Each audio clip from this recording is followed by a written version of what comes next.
He is the popular Mike Breen, ESPN play-by-play commentator, also for ABC, does the Knicks play-by-play. He'll be on the call tonight, Game 3.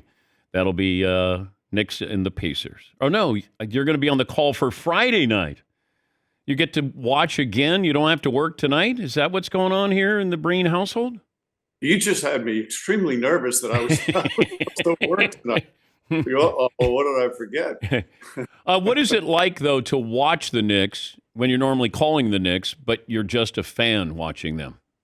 Well, for me, Dan, I get to watch the games with my kids, which never happens. And tonight, it happens to be my wife's birthday, so she wants to go to the game. So I think in all the years I've done this, I don't think I've ever sat next to my wife watching an NBA game. So it's a first. And it's kind of a treat watching with her because I never get to do it. So it's going to be fun. When you're calling a game and the Knicks aren't involved in it, it's probably easy to be right down the middle. How is it? What do you fight when you're calling the Knicks games and it's, on national TV? Yeah, I've done it so much over the years that it becomes another game in terms of having to work. I think when I first started doing it back in the 90s, and it was some of those great Knicks Pacer games, you had to focus like, hey, make sure you're as fired up for a great Pacers play as you are for a great Knicks play. But I actually found it wasn't hard to do. You just kind of you're caught up in your job. You have so many responsibilities and things to do. So it hasn't been a problem for me.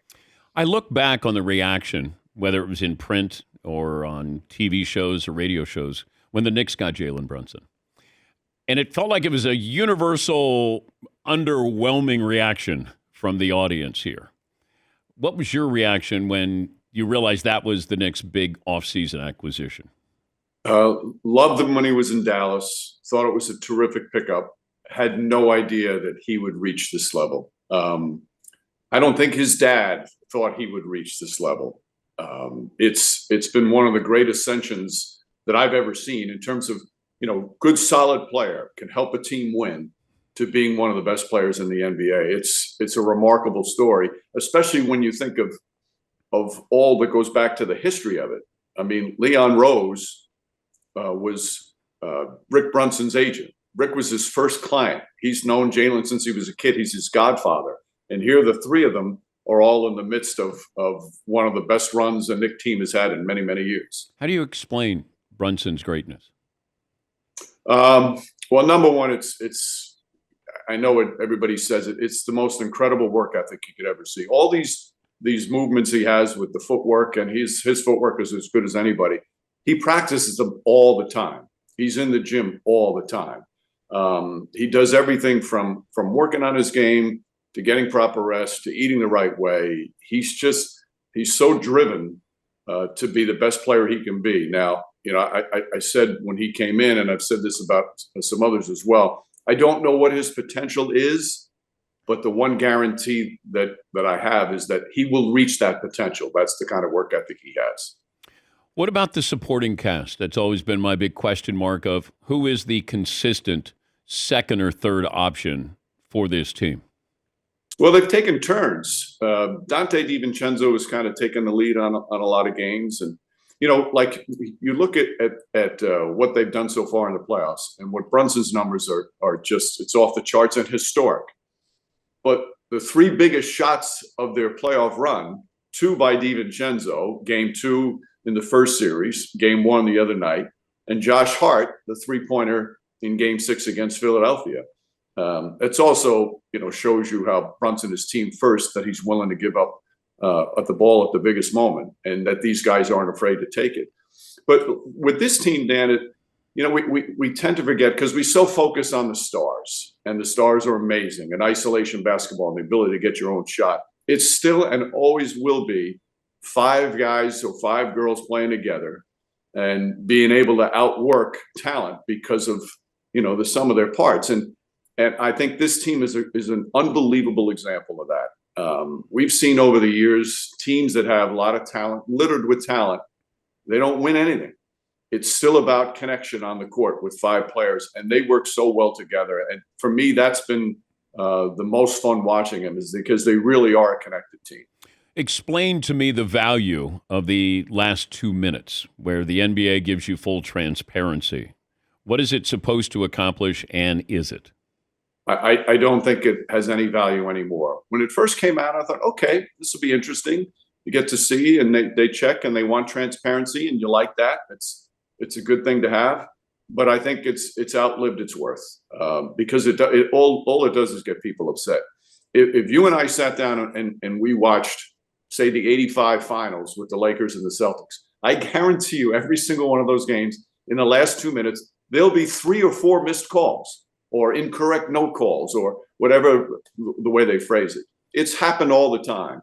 But now because we have replay, now because, as we know with television, there's so many more cameras focusing on every little thing. Now that we have social media, it's a huge thing. And it is, and it's important. And they have to get these calls right at the end of games. But this has been going on for decades in the NBA. It is part of it. The officials, like coaches and players, are human, and they make mistakes as well. Talking to Mike Breen, he won't be on the call tonight. He gets the night off again, but he'll be on the call on Friday night. It'll be the Knicks and the Pacers. So Reggie Miller's in the building tonight. How do you think how will the fans react to Reg? I think they'll razz him as much as they can, but I think for most of them, certainly can't speak for all, for most of them, they'll do it out of fun and respect because as much as he destroyed their lives on numerous occasions, I think they respect what a great competitor he was. And, bring back memories of back in the 90s, which still overall are great memories for Knicks fans. But he's going to hear it, and I'm sure Reggie will play it up as well. I'm wondering, as much as we've criticized James Dolan, is anybody giving James Dolan credit that they're playing well? This is a good team, a cohesive team that, we had no problem criticizing him before the way he ran the team. I'm wondering if anybody has given him credit for where this team is now. Yeah, I've seen some credit for him. And part of it with this group is, he hired a guy in Leon Rose who never had this position before. And what he's done in terms of patience, which is hard to do in New York, as we know, I think has been extraordinary. He's not tried to hit the grand slam home run. He's tried to build a team to show what we're seeing, a team that plays well together. So he banked on Jalen Brunson being the guy. Now he's putting the players around him that will enhance Jalen Brunson, who can enhance them as well. Tom Thibodeau was not the most popular choice as much as he's one of the elite coaches in the game, but people wanted a fresh face. He was going to get last season in December. I'm convinced that he may have been fired if they didn't win a game in December against Cleveland.